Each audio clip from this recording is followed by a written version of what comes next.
بسم اللہ الرحمن الرحیم۔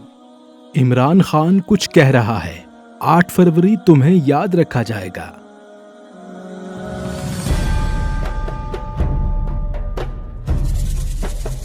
Absolutely not.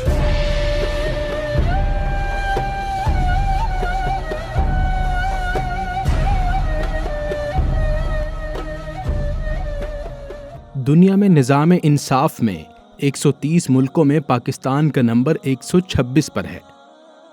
ججوں میں بیلجیم کے غیر مسلم جج کا پہلا نمبر اور ایک مسلمان جج کا 121واں نمبر آیا ہے۔ یہاں مجھے ارطغرل غازی سے منسوب ایک فقرہ یاد آ گیا۔ کہتے ہیں انصاف کے لیے اکیلے لڑنا پوری دنیا کے سلطان بننے سے بہتر ہے، اور پھر لوگوں نے دیکھا کہ اللہ کے نظام کے لیے کوشش کرنے والوں کو کیا صلہ ملا۔ ارطغرل غازی کے بیٹے عثمان کے نام پر بنی سلطنت نے دنیا کے بڑے حصے پر 600 سال سے زیادہ عرصے تک حکومت کی۔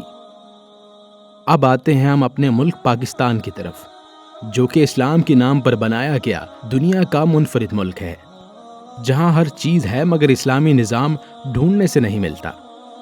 دوستوں، اب آتے ہیں پاکستان کے ایک ایسے شخص کی طرف جس نے 1992 کا ورلڈ کپ جیتنے کے بعد ایک کینسر ہسپتال بنانا شروع کیا۔ اس کی تکمیل میں بے شمار مشکلات آئیں، مگر وہ ڈٹا رہا اور بالآخر وہ پاکستان کا پہلا کینسر ہسپتال بنانے میں کامیاب ہو گیا۔ اس کے بعد اس نے سیاست میں آنے کا فیصلہ کیا اور اس نظام اور اشرافیہ کے ساتھ ٹکرانے کا فیصلہ کیا۔ وہ لڑتا رہا، ساتھ ساتھ پشاور میں دوسرا کینسر ہسپتال اور میاں والی میں نمل یونیورسٹی بناتا گیا۔ پھر ایک وقت آیا کہ وہ پاکستان کا وزیر اعظم بھی بن گیا۔ وزیر اعظم بننے کے بعد اس کا اصل مقابلہ اس نظام کے حرام خوروں سے شروع ہوا اور نتیجہ آخر آج وہ جیل میں ہے۔ غریبوں کے لیے مفت علاج کے لیے صحت کارڈ کا نظام لانے، دوہرے تعلیم کے نظام کو ختم کرنے اور ملک میں پہلی بار بڑے ڈیم شروع کرنے والے کو گرفتار کر لیا گیا۔ ذلت کو زندہ رکھنے کے لیے عزت کو قتل کر دیا گیا۔ اس کے باوجود عمران خان جیل میں ہے۔ وہ جلسے تو کیا، میڈیا میں بات بھی نہیں کر سکتا، مگر اس کا خوف اتنا ہے کہ 8 فروری کو ہونے والے الیکشن میں اس کا انتخابی نشان بلہ بھی چھین لیا گیا۔ مگر مکار پھر بھی خوفزدہ ہیں، کہیں ہم ہار نہ جائیں۔ ایک بار عمران خان نے کہا تھا، قربانی دینا پڑی تو سب سے پہلے میں قربانی دوں گا۔ وہ کہتے رہے کہ اس ملک میں چوروں کو مسلط کیا جاتا ہے، اور آج ہماری قوم کی حالت یہ چیخ چیخ کر بتا رہی ہے کہ چوروں نے سب کچھ لوٹ لیا، اور اس قوم کو زندہ رہنے کے لیے بھی زندگی سے لڑنا پڑ رہا ہے۔ اور کسی نے کیا خوب کہا تھا، وہ جس کا ایک ہی بیٹا ہو بھوکا 8 پہروں سے، بتاؤ اے اہل دانش تم، وہ گندم لے یا تختی لے۔ دوستو، میری آپ سے گزارش ہے کہ یہ جمہوری نظام نہ ہمیں کچھ دے سکا ہے اور نہ ہی کچھ دے گا۔ کوشش کریں تو اسلامی نظام کے لیے کریں، پھر دنیا بھی اچھی ہوگی اور آخرت بھی۔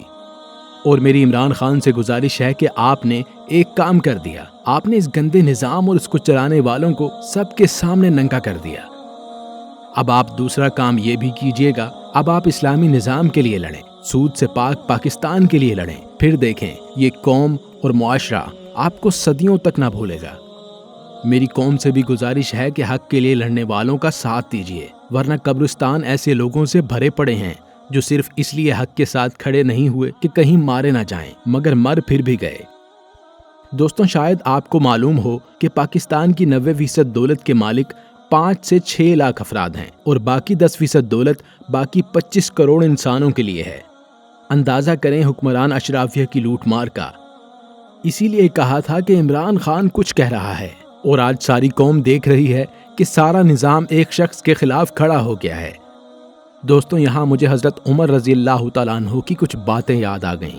آپ نے انصاف کے لیے بے انصافی کرنے والے ججوں کو سزا دینے کا سلسلہ شروع کیا۔ آپ کے دسترخوان پر کبھی 2 سالن نہیں دیکھے گئے۔ آپ فرماتے تھے، ظالم کو معاف کرنا مظلوم پر ظلم ہے۔ آپ شہادت کے وقت مقروض تھے، اور آپ کی وصیت کے مطابق آپ کا واحد مکان بیچ کر آپ کا قرض ادا کیا گیا۔ آپ کی مہر پر لکھا تھا، عمر نصیحت کے لیے موت ہی کافی ہے۔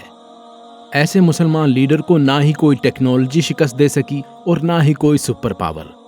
کاش ہم لوٹ جائیں ان راستوں کی طرف جس میں ہماری کامیابی کا سامان ہے، یعنی دنیا اور آخرت کی کامیابی کا۔